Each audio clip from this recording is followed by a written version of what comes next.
Mayong adlaw mga amigo, karong adlaw kay mamalita ng sudan sa gabii. Kato pa naglakaw na ko padung sa gate kana pangit talaga ya. Magtagalog na nga lang ko. So yan, yun bibili nga tayo ng ulam sa panghapunan namin. Chip. Dahil ngayong araw magluluto ako dahil rest day ko ba. Dahil so ayan, Highlands kayan. Highlands sa amin. Makita mo yung city lights sa gabi. Sa personal makikita mo rin dyan yung dagat. So, medyo mainit ang biyahe. Ay, kainit niyan. Sobra. So, tiis-tiis para meron pang diaper si baby at pang ulam sa gabi.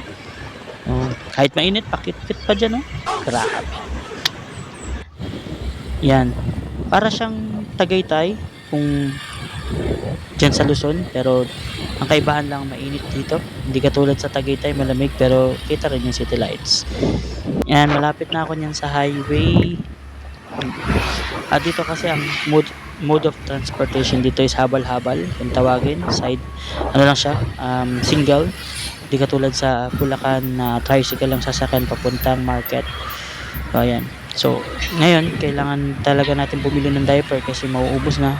Hindi katulad nung dati, nung mga bata pa tayo, na lampin lang, lalaban, tapos may magagamit na. Ngayon, kailangan diaper, disposable. So, malapit na rin ako niyan. May biyahe na yan. Ito na, nandito na ako sa Tabunok Market. Dito yan sa Talisay, Cebu City. Nakapagod.